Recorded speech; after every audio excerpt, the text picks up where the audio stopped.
കൊർത്തുബയിലെ പ്രധാന പള്ളിക്ക് മുന്നിലെ ചത്വരത്തിൽ കൂടി നിൽക്കുകയാണ് നാട്ടുകാർ. പള്ളിയുടെ മിനാരത്തിൻ്റെ മട്ടുപ്പാവിൽ അങ്ങുയരെ റോമൻ സിറിയൻ ശൈലിയിൽ ഓടുമേഞ്ഞ കെട്ടിടങ്ങളുടെ മേൽക്കൂരയ്ക്കും മുകളിൽ നിൽക്കുന്ന ഒരാളിലാണ് അവരുടെ എല്ലാം ശ്രദ്ധ. അയാൾ ചരിത്രം സൃഷ്ടിക്കാൻ പോവുകയാണോ അതോ മരണം സ്വയം വരിക്കാൻ ഒരുങ്ങുകയാണോ എന്നറിയാനുള്ള കാത്തുനിൽപ്പാണത്. മിനാരത്തിൽ പള്ളിയുടെ മുഅദ്ദിൻ ദിവസം 5 നേരം ബാങ്ക് വിളിക്കാൻ കയറുന്ന മട്ടുപ്പാവിൽ വേറൊരാളാണിന്ന് നിൽക്കുന്നത്. ആൾക്കൂട്ടത്തിൽ നിന്ന് കലപില ശബ്ദം ഉയരാൻ തുടങ്ങി. ചിലർ അദ്ദേഹത്തെ പ്രോത്സാഹിപ്പിക്കുകയാണ്, ചിലരുടേത് പരിഹാസമാണ്. ഇറങ്ങിപ്പോടോ, ചിലർ അട്ടഹസിച്ചു. ചാടുന്നെങ്കിൽ ചാട് എന്ന് ചിലർ. ഇമാമിൻ്റെ സമ്മതത്തോടെയാണോ അയാളിത് ചെയ്യുന്നത്? കൂട്ടത്തിൽ ഒരു സ്ത്രീ ചോദിച്ചു. ഇമാമിന് അയാൾ കൈക്കൂലി കൊടുത്തെന്നാണ് കേൾക്കുന്നത്. മറ്റൊരാളുടെ മറുപടി. അകമ്പടിയായി കേൾവിക്കാരുടെ പരിഹാസച്ചിരി. ഇതാണ് കുർത്തുബ, പിൽക്കാലത്ത് കൊർഡോവ എന്നറിയപ്പെട്ട ഉമയ്യ നഗരം. ഉമയ്യ സ്പെയിനിൻ്റെ സ്വപ്നഗേഹം. ചാടുന്നെങ്കിൽ ചാട്, കാണികളിൽ ചിലർ ആർത്തു വിളിച്ചു. മറ്റു ചിലർ തെറി വിളിക്കുന്നുണ്ടായിരുന്നു. പക്ഷേ എല്ലാവർക്കും ആശങ്കകളുണ്ടായിരുന്നു. ജീവിക്കാൻ വേണ്ടി അഭ്യാസ പ്രകടനങ്ങൾ നടത്തുന്ന സാഹസികനോടുള്ള സഹതാപവും. ആർമൻ ഫിർമൻ എന്നായിരുന്നു അയാളുടെ പേര്. ഫിർമൻ പന്തയം വെക്കും.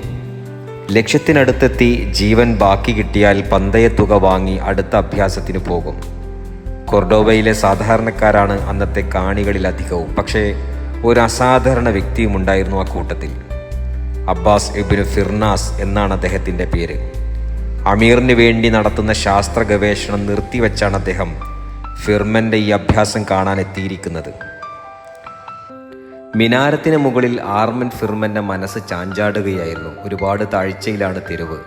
ചത്വരത്തിൽ പാകിയ കല്ലിലേക്ക് വീഴുകയെന്നത് അത്ര സുഖകരമാവില്ല. പറക്കാനായി വിചിത്രമായൊരു കുപ്പായം പണിതിരുന്നു ഫിർമൻ. പട്ടുതുണി കൊണ്ടുള്ള നീളൻ കുപ്പായത്തെ മരക്കമ്പുകൾ വെച്ച് ചിറകുപോലെ ഉയർത്തി നിർത്തി. പക്ഷികളെയും ഇലകളെയും പറക്കുന്ന അണ്ണാനെയും പറക്കുന്ന വിത്തുകളെയും മാതൃകയാക്കി തട്ടിക്കൂട്ടിയതാണിത്. കുറ്റമറ്റതായിരുന്നില്ല അതിൻ്റെ നിർമ്മിതി. കാരണം വെറുമൊരു അഭ്യാസിയാണ് ഫിർമൻ, ശാസ്ത്രജ്ഞനൊന്നുമല്ല. താഴെ നിശബ്ദനായി നോക്കി നിൽക്കുകയാണ് ഇബ്നു ഫിർനാസ്. മുഖം പാതി മറയും വിധത്തിലാണ് അദ്ദേഹം വസ്ത്രം ധരിച്ചിരിക്കുന്നത്. കാണികൾ തിരിച്ചറിയേണ്ടെന്ന് കരുതി കാണും. മഹാനായ ഇബ്നു ഫിർനാസ് ഒരു സാഹസികന്റെ ഭ്രാന്തൻ അഭ്യാസ പ്രകടനം കാണാൻ തെരുവിൽ വന്നു നിൽക്കുകയാണെന്നറിഞ്ഞാൽ കൊർഡോവയിലെ പണ്ഡിതർ എന്ത് കരുതും? സമയമായി. കാണികൾ അക്ഷമരായി തുടങ്ങി. ചിലർ ചീത്ത വിളിച്ചു. കുറച്ചുപേർ പതുക്കെ സ്ഥലം വിടാൻ തുടങ്ങി. ഫിർമൻ തോറ്റെന്ന് തന്നെ വാതുവെപ്പുകാർ കരുതി. പക്ഷേ അഭ്യാസിയുടെ ജീവിതത്തിൽ വേണ്ടുവിചാരത്തിന് സ്ഥാനമില്ല. ഇപ്പോഴല്ലെങ്കിൽ ഇനിയൊരു അവസരം കിട്ടില്ല. ജീവിക്കാൻ വേറെ വഴി നോക്കേണ്ടി വരും. കൈയുയർത്തി ഫിർമാൻ തൻ്റെ ചിറക് വിടർത്തി. ആകാശത്തേക്ക് ഉയർന്നു ചാടി താഴേക്ക് ഊളിയിട്ടു. അപ്പോഴേക്കും അദ്ദേഹത്തിൻ്റെ രസികൻ കുപ്പായം വായു നിറഞ്ഞ് വീർത്തിരുന്നു. അത് കാരണം കുത്തനെ താഴേക്ക് വീണില്ല. ഏറെക്കുറെ നിയന്ത്രണ വിധേയമായി കുറഞ്ഞ വേഗത്തിലാണ് അദ്ദേഹം നിലം തൊട്ടത്. ശ്വാസം അടക്കിപ്പിടിച്ച് നിൽക്കുകയായിരുന്ന ജനക്കൂട്ടം ഒന്ന് ആശ്വസിച്ചു. അവർ ആർത്തു വിളിച്ചു. സ്ത്രീകൾ നിലവിളിച്ചു. കൊർഡോവയിലെ പ്രമാണിമാരും വ്യാപാര പ്രമുഖരും നാടകത്തിൻ്റെ അന്ത്യം എങ്ങനെയാണെന്നറിയാൻ ജനാലകൾ തുറന്ന് പുറത്തേക്ക് എത്തി നോക്കി. ഞെട്ടിത്തെറിച്ചാണ് ഫിർമൻ താഴെ വന്ന് വീണത്. ജീവൻ നഷ്ടമായില്ല, എല്ല് ഒടിഞ്ഞതുമില്ല. പക്ഷേ അവിടെ ചെറിയ പരിക്കുകളൊക്കെ ഉണ്ടായിരുന്നു. പന്തയക്കാരെ വിളിക്കാനുള്ള ബോധം ബാക്കിയുണ്ട്. താൻ ജയിച്ചു തൽക്കാലത്തേക്കെങ്കിലും. പിന്നെയും ഒരു സഹസ്രാബ്ദം കഴിഞ്ഞാണ് പാരച്യൂട്ട് എന്ന വാക്ക് തന്നെ വന്നത്. എങ്കിലും ഒരു പക്ഷേ ലോകത്തെ ആദ്യത്തെ പാരച്യൂട്ട് ചാട്ടമായിരുന്നു ഫിർമാൻ്റേത്. വല്ല വിധേനയും പണമുണ്ടാക്കുക എന്ന ലക്ഷ്യം മാത്രമേ അയാൾക്കുണ്ടായിരുന്നുള്ളൂ. അതുകൊണ്ട് തന്നെ അതേക്കുറിച്ച് കൂടുതൽ ആലോചിക്കാൻ ഫിർമൻ മെനക്കെട്ടില്ല. പക്ഷേ ഇബ്നു ഫിർനാസിന് അതങ്ങനെ വിട്ടുകളയാൻ പറ്റില്ലായിരുന്നു.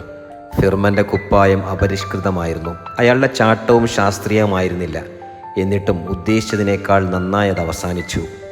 പല ചിന്തകളും ഇബ്നു ഫിർനാസിൻ്റെ മനസ്സിലൂടെ കടന്നുപോയി.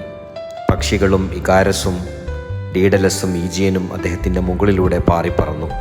തന്നെപ്പോലുള്ള നശ്വരരായ മനുഷ്യർ മാലാഖമാരെ പോലെ പറന്നു നടക്കുന്നത് അദ്ദേഹം ഭാവനയിൽ കണ്ടു.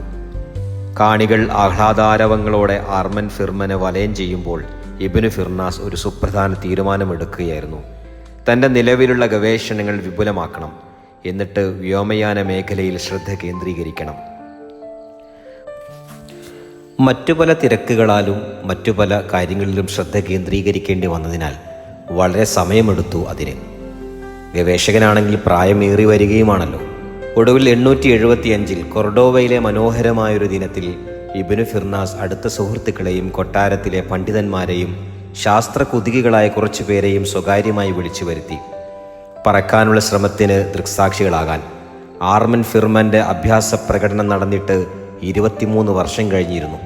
ഇബ്നു ഫിർനാസിന് 70 വയസ്സ് പ്രായമുണ്ടായിരുന്നു. അപ്പോൾ ഒരു അഭ്യാസിയായി സ്വയം പ്രദർശിപ്പിക്കുന്നതിൽ വിമുഖനായിരുന്നു അദ്ദേഹം. പക്ഷെ ഇനിയും വൈകിക്കാനാവില്ല. ജീവനും കരുത്തും ബാക്കി നിൽക്കുമ്പോൾ തന്നെ പരീക്ഷണം നടത്തണം. പിൽക്കാലത്ത് അബ്ദുറഹ്മാൻ മൂന്നാമൻ മദീന അസ്ഹര എന്ന ഖിലാഫത്ത് നഗരം പണിയാൻ പോകുന്ന അതേ പർവ്വത നിരയിലേക്കാണ് ഇബ്നു ഫിർനാസ് തൻ്റെ കൂട്ടുകാരെ ക്ഷണിച്ചു കൊണ്ടുപോയത്. മരങ്ങൾ അധികമില്ലാത്ത ആ മലഞ്ചെരുവിൽ താഴ്വരയിൽ നിന്ന് വീശുന്ന കാറ്റത്ത് ഒഴുകിപ്പറക്കുന്ന പക്ഷികളെ നോക്കി അദ്ദേഹം കുറച്ചു നേരം നിന്നു. അവ മുകളിലേക്ക് കുതിച്ചിട്ട് ആകാശത്തിൽ നിശ്ചലം നിന്ന് വെട്ടിയിട്ട പോലെ താഴേക്ക് പതിച്ചു. പാതി വഴിയിൽ ചിറക് വിടർത്തി വീണ്ടും മുകളിലേക്ക് കുതിച്ചു. ഇക്കാലമെല്ലാം അദ്ദേഹം പക്ഷികളെ നിരീക്ഷിക്കുന്നുണ്ടായിരുന്നു. പക്ഷികളുടെ രൂപഘടനയായിരുന്നു മനസ്സിലുള്ള പറക്കും യന്ത്രത്തിന്. പട്ടുതുണിയും മരക്കഷ്ണങ്ങളും ഉപയോഗിച്ച് അദ്ദേഹം 2 ചിറകുകളുണ്ടാക്കി. അവയിൽ യഥാർത്ഥ പക്ഷിത്തൂവലും തുന്നിപ്പിടിപ്പിച്ചു. ആരും കാണാതെ ചെറിയ പരീക്ഷണങ്ങളെല്ലാം നടത്തി നോക്കിയിട്ടുമുണ്ട്. കാണികൾക്ക് മുന്നിലുള്ള പ്രദർശനമാണിനി. മലയുടെ മുകളിൽ കാറ്റത്ത് ഇബ്നു ഫിർനാസ് നിന്നു. വർഷങ്ങൾക്ക് മുമ്പ് ആർമൻ ഫിർമൻ്റെ അഭ്യാസ പ്രകടനം കാണാൻ നിന്നവരെ പോലെ തന്നെയായിരുന്നു കാണികൾ. സംശയം വിട്ടൊഴിഞ്ഞിരുന്നില്ല അവരുടെ മനസ്സിൽ നിന്ന്. സമയമായപ്പോൾ ഇബ്നു ഫിർനാസും ഒന്ന് ശങ്കിച്ചു. പതിവിലും കാറ്റുള്ള ദിവസമാണിത്. പറക്കുന്നതിനെ കാറ്റ് സഹായിക്കുമെങ്കിലും ചിലപ്പോൾ അത് അപകടമുണ്ടാക്കും. കുറച്ചു കഴിഞ്ഞപ്പോൾ കാറ്റ് ഒന്നടങ്ങി. കുറച്ചു ദൂരം ഓടിയെത്തി ഇബ്നു ഫിർനാസ് മലയുടെ മുകളിൽ നിന്ന് അൽ അന്തലൂസിന്റെ തെളിഞ്ഞ ആകാശത്തേക്ക് എടുത്തു ചാടി. ജനം ശ്വാസം അടക്കിപ്പിടിച്ചു നിന്നു. ആർമൻ ഫിർമാനെ പോലെ താഴേക്ക് വീഴുകയല്ല ഇബ്നു ഫിർനാസ്. ഇതുവരെയുള്ള സകല ധാരണകളെയും തെറ്റിച്ചുകൊണ്ട് പക്ഷിയെപ്പോലെ പറക്കുകയാണ് അദ്ദേഹം. ആകാശത്തിലൂടെ അദ്ദേഹം ഒഴുകി നടന്നു. പറവകളെപ്പോലെ വട്ടമിട്ട് പതുക്കെ പതുക്കെ താഴേക്ക് നീങ്ങി. താഴെ നിന്നത് കാണുന്നവർക്ക് തോന്നിയത് 10 മിനിറ്റ് നേരമെങ്കിലും അദ്ദേഹം പറന്നുവെന്നാണ്. പാതി മനുഷ്യനും പാതി പറവയുമായി അദ്ദേഹം താഴ്വരക്ക് മുകളിൽ ഒഴുകി നടന്നു. ആകാശത്തു നിന്ന് താഴെ വട്ടം കറങ്ങുന്ന താഴ്വരയും നദിയും കണ്ട ഇബ്നു ഫിർനാസിന് താൻ അനന്തകാലമായി ഇങ്ങനെ പറന്നു നടക്കുകയാണെന്ന് തോന്നി. അതേസമയം എല്ലാം ഒരു ഞൊടിയിട കൊണ്ട് അവസാനിച്ചെന്നും തോന്നി. തൻ്റെ സ്വപ്നം സഫലമായി. ഭൂമിയിലെ ബന്ധനങ്ങളിൽ നിന്നെല്ലാം മോചിതനായി ജിന്നുകളെയും മാലാഖമാരെ പോലെയും പറന്നു നടക്കുകയാണ് സ്വപ്നം. ചെവിയിലേക്ക് കാറ്റ് അടിച്ചു കയറുന്നു. മുകളിൽ സൂര്യൻ കത്തിജ്വലിച്ചു നിൽക്കുന്നു. ഒലിവിൻ്റെയും നാരങ്ങയുടെയും തോട്ടങ്ങൾക്കിടയിലെ ജലസേചന കനാലുകൾ സൂര്യപ്രകാശത്തിൽ വെട്ടിത്തിളങ്ങുന്നു. ദൈവമേ, അദ്ദേഹം പ്രാർത്ഥിച്ചു, ഈ അനുഭവത്തിനുള്ള അവസരം നിനക്ക് നന്ദി. താഴെ ഭൂമിയോട് അടുക്കാൻ തുടങ്ങിയപ്പോൾ അദ്ദേഹം യാഥാർത്ഥ്യത്തിലേക്ക് തിരിച്ചു വന്നു. താഴെ ചെന്നിറങ്ങുന്നതിലുള്ള പ്രശ്നങ്ങളെപ്പറ്റി അധികം ആലോചിച്ചിരുന്നില്ല. പറന്നുയരുന്നതിനെക്കുറിച്ചും ഒഴുകി നീങ്ങുന്നതിനെക്കുറിച്ചും മാത്രമായിരുന്നു ചിന്ത. പക്ഷെ അതിവേഗത്തിലാണ് താൻ നിലത്ത് ചെന്ന് പതിക്കുകയെന്ന് പെട്ടെന്ന് അദ്ദേഹത്തിന് മനസ്സിലായി. ഇതുവരെ ഒരു മനുഷ്യന് നേരിട്ടുണ്ടാവില്ല ഇത്തരമൊരാഘാതം. താഴെ ചുറ്റിത്തിരിയുന്ന കൃഷിയിടങ്ങളും പാറക്കൂട്ടങ്ങളും കണ്ടപ്പോൾ വലിയൊരു അബദ്ധമാണ് താൻ കാണിച്ചതെന്ന് ഇബ്നു ഫിർനാസ് ഒരു ഞെട്ടലോടെ തിരിച്ചറിഞ്ഞു. ഏറ്റവും പ്രധാന കാര്യം താൻ വിട്ടുപോയി. ദൈവമേ, അവസാനമായി അദ്ദേഹം പ്രാർത്ഥിച്ചു, എന്തൊരു വിഡ്ഢിയാണ് ഞാൻ. അതിശക്തമായി തലകീഴായി അദ്ദേഹം നിലത്തു പതിച്ചു.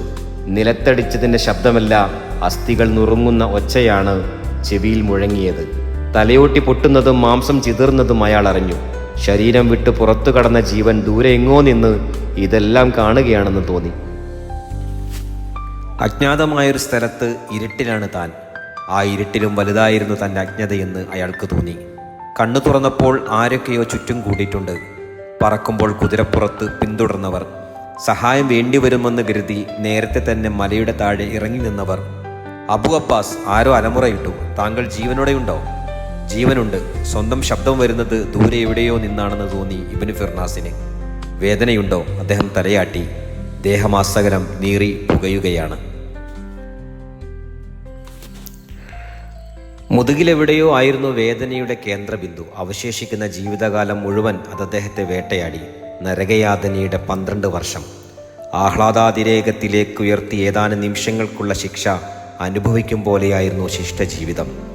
കൂടുതൽ ഉയരേക്ക് പോകുമ്പോൾ പതനത്തിൻ്റെ ആഘാതവും കൂടും. ഇബ്നു ഫിർനാസിൻ്റെ ദുരിതം കണ്ടവർ മനസ്സിൽ പറഞ്ഞു, മനുഷ്യന് ചെയ്യാവുന്നത് മനുഷ്യൻ ചെയ്യണം, അതിനപ്പുറത്തേക്ക് പോകുമ്പോൾ തടസ്സം വരാതിരിക്കില്ല. ഇത്തരത്തിലുള്ള സ്വകാര്യ സംഭാഷണങ്ങളും പിറുപിറുക്കലുകളും കേട്ടുകൊണ്ടാണ് അദ്ദേഹം പിന്നീടുള്ള കാലം കഴിച്ചുകൂട്ടിയത്. ആരോഗ്യം അല്പം മെച്ചപ്പെട്ടപ്പോൾ അദ്ദേഹം അമീറിന് വേണ്ടി ചലിക്കുന്ന നക്ഷത്ര ബംഗ്ലാവ് ഉണ്ടാക്കി. ഇടിയും മിന്നലുമെല്ലാം സൃഷ്ടിച്ച് അതിന് യഥാർത്ഥ പ്രതീതി നൽകി. മണലൊരുക്കി ചില്ലുപാത്രങ്ങളുണ്ടാക്കി, കൃത്രിമ പരലുകളുണ്ടാക്കി. പക്ഷേ അപ്പോഴും വേദന അദ്ദേഹത്തെ വിടാതെ പിന്തുടർന്നുകൊണ്ടേയിരുന്നു. കൊടും വേദനയിൽ നിന്ന് മോചനം നൽകണമേ എന്ന് ഉള്ളൊരുകി അയാൾ പ്രാർത്ഥിച്ചു. വേദന മാറ്റാൻ എന്തും ചെയ്യാൻ തയ്യാറായി. പക്ഷേ അപ്പോഴെല്ലാം എന്താണ് താൻ ചെയ്ത തെറ്റെന്ന് അയാൾ ആലോചിച്ചു കൊണ്ടിരുന്നു. അർഹിക്കുന്നതിലും ഉയരത്തിലേക്ക് പോയി ദൈവത്തെ പ്രകോപിച്ചതല്ല തനിക്ക് പറ്റിയ തെറ്റെന്ന നിഗമനത്തിലാണ് അദ്ദേഹം ഒടുവിലെത്തിയത്. ആകാശത്തു നിന്ന് ഭൂമിയിലേക്ക് വരുമ്പോൾ ചലനഗതിയുടെ വേഗം കുറയ്ക്കുന്നതിന് പക്ഷികൾ ആവിഷ്കരിച്ച വിദ്യ മനസ്സിലാക്കാതെ പോയതാണ് തനിക്ക് പറ്റിയ അബദ്ധം. പക്ഷികൾ വെടിച്ചില്ല് പോലെ നിലത്ത് വീഴുകയല്ല ചെയ്യുന്നത്. പറക്കുമ്പോൾ ഗതി നിയന്ത്രിക്കുന്നതിന് അവർക്കൊരു ഉപകരണമുണ്ട്. അതാണ് വാല്. സംയോജിത നീക്കത്തിലൂടെ ചിറകിൻ്റെയും വാലിൻ്റെയും കാലിൻ്റെയും ചലനം സംയോജിപ്പിച്ച് വേഗം പരമാവധി കുറച്ച് പതുക്കെയാണവ നിലത്തിറങ്ങുന്നത്. ഒരു വാൽ രൂപകൽപ്പന ചെയ്യാൻ ഞാൻ മറന്നുപോയി. മരിക്കുന്നത് വരെ അദ്ദേഹം ഇതേക്കുറിച്ച് തന്നെ ചിന്തിച്ചു. എന്തൊരു വിഡ്ഢിയാണ് ഞാൻ, വാലിൻ്റെ കാര്യം മറന്നേ പോയി.